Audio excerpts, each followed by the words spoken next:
maybe we don't really grasp what he's done. Because if we did, we would never stop talking about it. That's why the apostles won't be silent.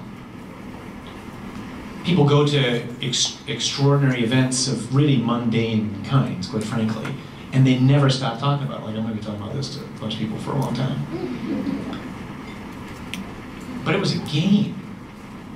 It makes no difference in somebody's life, quite frankly. It doesn't change anything. And it happens every year. Like, somebody always wins. It always happens that somebody wins. Nobody rises from the dead. Nobody destroys death.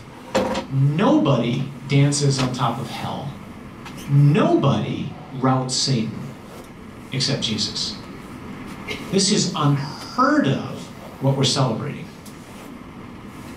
And the fact that our response to it so often is as incredibly dull as it is, from whom he's freed her from 7 demons. She owes everything to him. Her life was saved by him, and he's dead. Or so she thinks. And so she goes to the grave just to be near him, just like we go to the graves of those we love to be near them. And he shows up. And in the gospel, in all the resurrection accounts, he hides himself. That's what the scriptures, especially in Greek, it makes it abundantly clear that he prevented them from recognizing him. So he's preventing her from recognizing him. And he's probing. So he has the gall to ask this woman, why are you crying?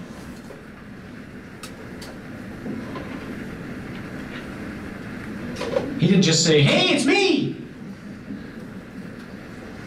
And I always think of, what would it be like if, you're married and your finances aren't quite in order, and on a whim, you just kind of went out without saying anything, you bought a ticket to the Powerball, and you were the sole winner of $750 million. So you think you just come home and go, hey, look what we won. Not if you're me. I come home and say something like, man, today was terrible.